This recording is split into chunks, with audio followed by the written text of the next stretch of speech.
The silence that followed the gunshots was heavier than the noise of the crowd just moments before.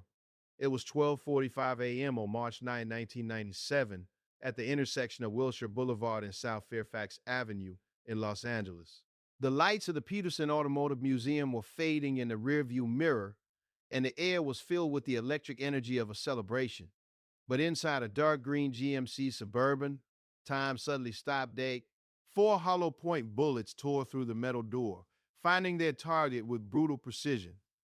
The man inside had spent his life using words to paint vivid pictures of struggle and triumph, turning the gritty streets of Brooklyn into poetry. He was 24 years old, sitting on top of the world, only to be cut down at a red light in the City of Angels. This was not just a random drive-by shooting. It was the violent, heartbreaking end of an era.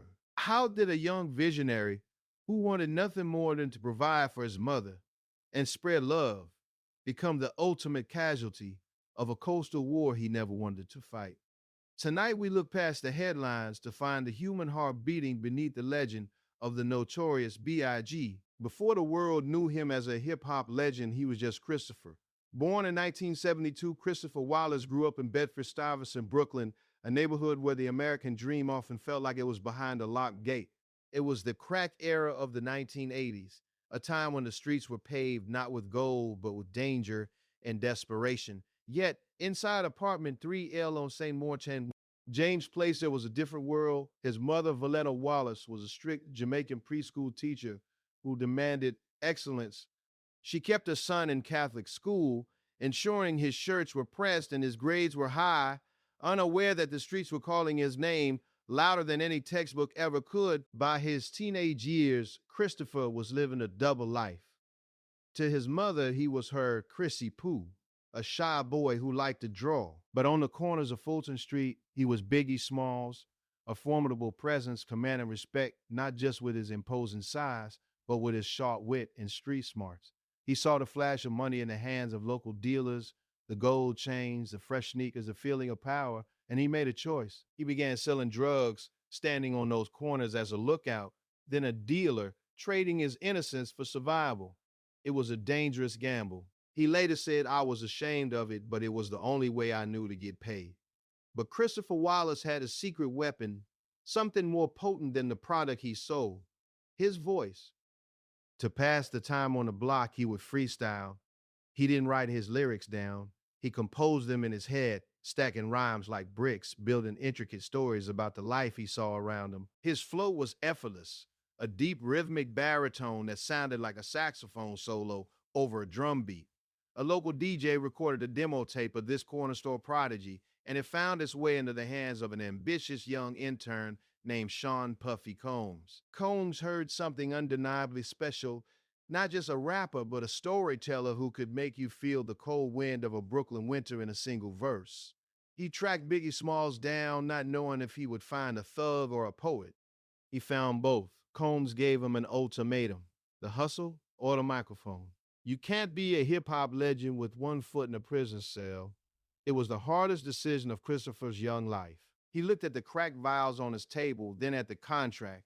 He chose the music, stepping out of the shadows of Bed-Stuy and onto a path that would change culture forever. In late 94, the landscape of music shifted on its axis. When Notorious B.I.G. released his debut album, Ready to Die, it wasn't just a collection of songs. It was a coronation.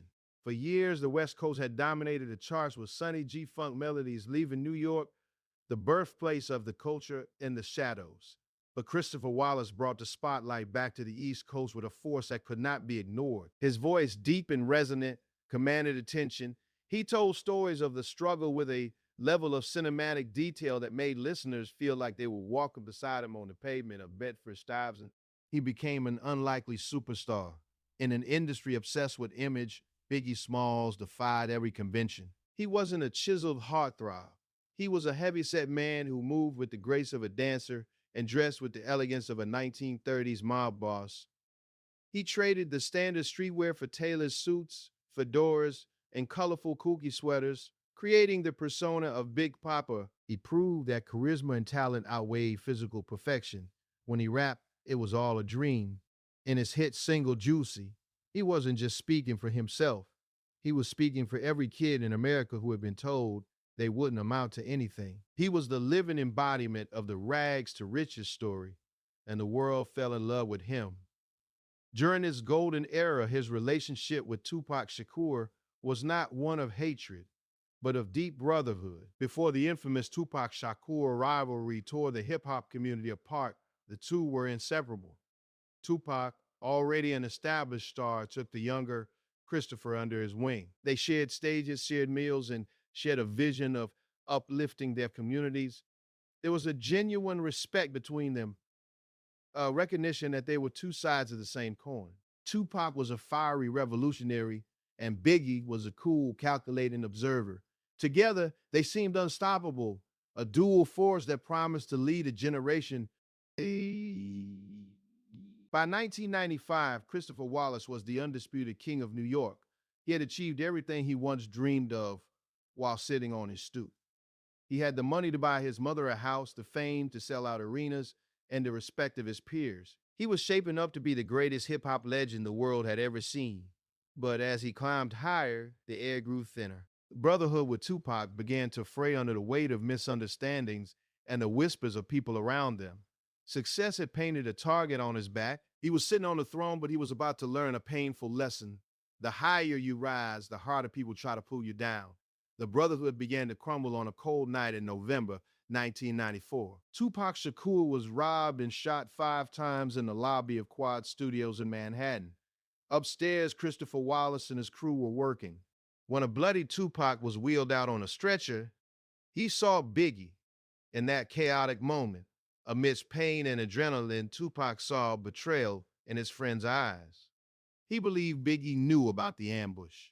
It was a misunderstanding that would spiral into the most infamous conflict in music history, the Tupac Shakur rivalry. The media poured gasoline on the fire, turning personal grievances into a coastal war. Words became weapons. When Biggie released Who Shot Ya, Tupac took it as a taunt, responding with venomous tracks that attacked Biggie's family and pride. The tragedy deepened in September 1996 when Tupac was murdered in Las Vegas. The world expected the Notorious B.I.G. to celebrate the fall of his rival, but those close to him saw a man broken. He feared for his own life, realizing the game had become real. He wanted peace. He wanted to focus on his upcoming double album, ironically titled Life After Death. Against the advice of his security team, he decided to travel to Los Angeles in early 1997. He wanted to bridge the gap to show the West Coast that it was all just music. He was the king of New York, entering the lion's den, armed only with his charm and his rhymes. On the night of March 9, 1997, the atmosphere at the Soul Train Awards after party at the Peterson Automotive Museum was electric. Biggie was in high spirits, dressed in his signature style, celebrating with friends. When the fire department shut the party down due to overcrowding, he left the venue shortly after midnight. He climbed into the front passenger seat of a dark green GMC Suburban. The mood was relaxed. The speakers were blasting a playback of Hypnotized's unreleased single. The chorus filled the car with a bouncy, celebratory rhythm. Biggie, Biggie, Biggie, can't you see? The convoy stopped at a red light at the corner of Wilshire and Fairfax. The streets were busy, filled with fans and partygoers. Then, a dark Chevy Impala SS pulled up slowly alongside the Suburban. The driver, an African-American man in a blue suit and bow tie, looked over.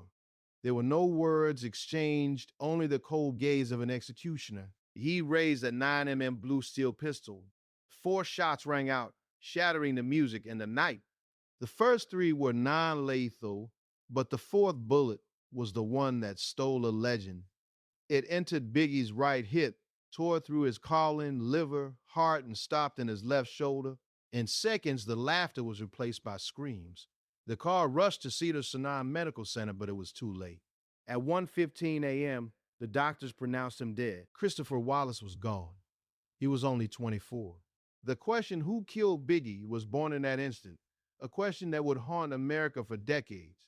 When the news broke on the morning of March 9th, the reaction across America was not just grief, it was disbelief. The country was still mourning Tupac Shakur, and to lose Christopher Wallace less than 6 months later felt like a cruel joke. It seemed impossible that the two greatest voices of their generation were both silenced before they turned 26. The so-called East Coast versus West Coast war, which has sold so many magazines and albums, has suddenly collected its debt in blood. For the fans, the music stopped. For the mothers in the inner cities, it was a terrifying reminder that no amount of success could shield their sons from violence. On the day of his funeral, the streets of Brooklyn did not riot. They wept. Tens of thousands of people flooded the streets of Clinton Hill and Bedford-Stuyvesant. It was a scene reminiscent of a state funeral for a fallen leader. They climbed on the cars, hung out of brownstone windows, and stood shoulder to shoulder just to catch a glimpse of the hearse. They weren't just mourning a rapper. They were mourning a neighborhood hero who had made it out, only to be pulled back in. The air was filled with the sounds of his music blasting from boomboxes on every corner, a defiant celebration of his life amidst the sorrow. However, as the tears dried, a cold anger took their place. The investigation into his murder became one of the most controversial chapters in American law enforcement history. Years turned into decades, and who killed Biggie remained an unanswered question. Theories swirled about corrupt officers within the Los Angeles Police Department. Lap DVE working with gang members suggesting a conspiracy that went far deeper than a simple street feud. The lack of arrests fueled a deep mistrust in the justice system. For many African Americans, the fact that such a high-profile murder could go unsolved in a city full of witnesses was proof that their lives, icons, were valued less. To the world, the death of the Notorious B.I.G. was the moment hip-hop lost its innocence. It forced the music industry to look in the mirror. The glorification of the beef had real-world consequences. The unsolved mysteries surrounding his death have become a scar on the cultural landscape, a constant reminder of a justice denied. It wasn't just a loss of talent, it was a theft of potential. America was left wondering not just who pulled the trigger, but what else Christopher Wallace could have given the world if he had been allowed to live. 2 weeks after his heart stopped beating, Christopher Wallace spoke to the world one last time. His double album, Life After Death, hit the shelves, and the title felt like a haunting prophecy. It didn't just climb the charts. It soared to #1, becoming one of the few hip-hop albums in history to be certified diamond. It was a masterpiece that proved once and for all that the Notorious B.I.G. was unparalleled. Even from the grave, he was breaking records, his smooth baritone voice flowing from car windows and club speakers, reminding everyone of the massive talent that had been extinguished too soon. Today, more than 2 decades later, his shadow still looms large over the culture. You can hear his influence in the flow of modern rappers, see his style in street fashion, and feel his spirit in the borough of Brooklyn, where murals of his face watch over the streets he once hustled on. He is no longer just a rapper. He is a hip-hop legend, a symbol of raw talent and the complicated pursuit of the American dream. The tragedy of his death and the unsolved mysteries that surround it cannot overshadow the brilliance of his life. He showed the world that a kid from the bottom could reach the top even if he didn't get to stay there long enough to enjoy the view. Ultimately, the story of Biggie Smalls is not a tragedy of silence, but a triumph of sound. The bullets may have taken the man, but they could not kill the music. He remains the eternal king of New York, not because he wore a crown, but because he spoke the truth of his people with a dignity that demanded to be heard. As we look back on his life, we don't just see the violence that ended it. We see the vibrant, colorful, and poetic soul that lived it. If this story took you back to 1997, or if you remember exactly where you were when you heard the news, please share your memory in the comments below. And if you believe that legends never truly die, like this video to keep his legacy alive, we read every comment and we remember with you.